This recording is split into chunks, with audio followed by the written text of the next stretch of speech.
آج کل یہ ایک تو ہمارے ہاں وہ جو سوشل میڈیا پہ کچھ لوگ جن کے بارے میں لگتا ہے کہ ان کو سب سے زیادہ پتہ ہے، وہ ہیں جو نجومی ہیں اور پامسٹ ہیں، مطلب جن کے جو حتمی طور پر بات کر سکتے ہیں، مگر نہ جتنے پڑھے لکھے لوگ سارے ہیں وہ حتمی بات نہیں کر سکتے، مگر وہ نجومی کہہ دیتے ہیں کہ اب زہرہ جو ہے جب وہ مریخ پر اس کی ساتھ نظر ہوگی تو اس کی وجہ سے پھر یہ والا ہوگا۔ اچھا، اس کے ساتھ ملتا جلتا ایک اینڈ آف ٹائم کا کانسیپٹ اب بہت ہی گفتگو میں آ گیا ہے۔ اچھا، اور اس سلسلے میں ایک پوری ترتیب کے ساتھ احادیث بیان کی جاتی ہیں کہ چونکہ اب یہ ہونے والا ہے تو اس وجہ سے جنگ وہاں سے ہوگی، پھر یمن سے راکٹ جائے گا، پھر خراسان سے وہ ہوگا۔ تو اس سلسلے میں ذاتی طور پر میں تو بالکل مطمئن ہوں، اور اپنے دوستوں کو بھی کہتا ہوں کہ میرا تو مسئلہ یہ کہ اس وقت میں نے اللہ کے حکم اور نبی کے طریقے کو فالو کیا ہے کہ نہیں کیا،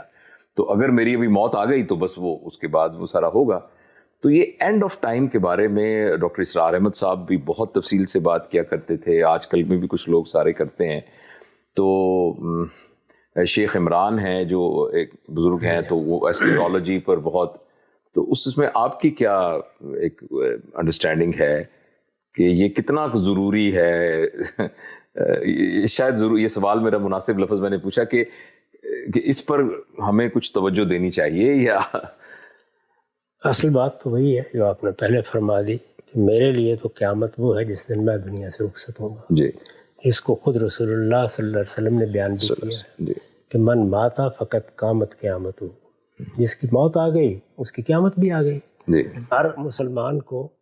اپنی موت کو سامنے رکھ کے اپنی زندگی کا نقشہ بنانا چاہیے، کیونکہ پیغمبر آئے اس لیے، وہ تو یہی بتانے کے لیے آئے تھے کہ موت کے بعد تم پروردگار کی بارگاہ میں اٹھائے جاؤ گے، اس لیے اس کی تیاری کرو۔ اس تیاری کا اس قیامت سے کوئی تعلق نہیں ہے جو آنی ہے، کوئی شبہ نہیں، وہ تیاری تو مجھے اپنی زندگی میں کرنی ہے، اور اس کا آخری دن وہ ہے جس دن میرا آخری سانس آئے گا۔ تو پہلی بات جو آپ نے فرمائی ہے اصل تو وہی ہے، اور توجہ بھی اس پر دینی چاہیے۔ اب جو ہمارا دین ہے اس میں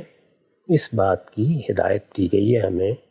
کہ ایک دن تم خدا کی بارگاہ میں اٹھو گے، بلکہ اس کا اصل موضوع یہی ہے۔ اگر آپ جاننا چاہیں کہ اسلام کا موضوع کیا ہے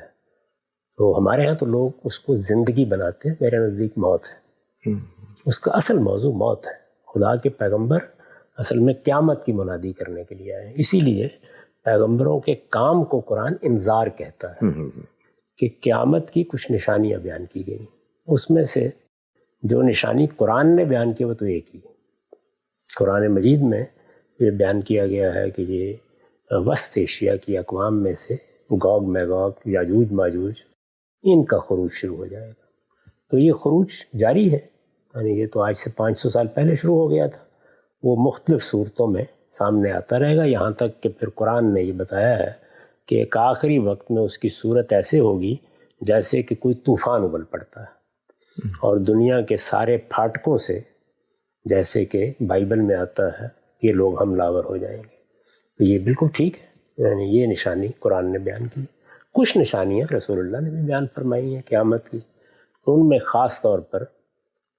2 نشانیاں تو ایسی ہیں کہ جو ہر بار پوری ہو چکی ہیں، اور وہ ایک بڑی اہم روایت میں ہے، یعنی جس کو حدیث جبریل کہتے ہیں، کہ تم یہ دیکھو گے کہ عرب کے ننگے پاؤں ننگے بدن پھرنے والے چرواہے عمارتوں کی بلندی میں ایک دوسرے سے مقابلہ کر رہے ہوں گے، یتطاولون فی البنیان، اور غلامی بحثیت ادارہ ختم ہو جائے گی۔ تو دونوں چیزیں ایک ہی وقت میں ہوئی ہیں، تو اس لحاظ سے آپ کہہ سکتے ہیں کہ قرب قیامت کی علامتیں نمایاں ہونی شروع ہو گئی ہیں۔ یہ جو جنگیں اور اس طرح کی بعض چیزیں لوگ بیان کرتے ہیں، ان کو ہمارے ہاں حدیث میں ملاحم سے تعبیر کیا جاتا ہے، اور بالعموم کتاب الفتن میں اس طرح کی روایتیں، یہ 80-90% بے معنی ہیں، سند کے لحاظ سے بھی اور اپنے مضمون کے لحاظ سے بھی، اور اس میں بہت زیادہ چیزیں لوگوں نے گھڑ کے شامل کرتی ہیں۔ قیامت کی جو نشانیاں بیان کی گئی ہیں وہ مسلم میں بیان ہوئی ہیں، اور وہ 10 نشانیاں ہیں۔ وہ بہرحال جس طرح میں نے عرض کیا کہ کچھ نمودار ہو گئی ہیں، کچھ نمودار ہو جائیں گی، تو میرا زاویہ نظر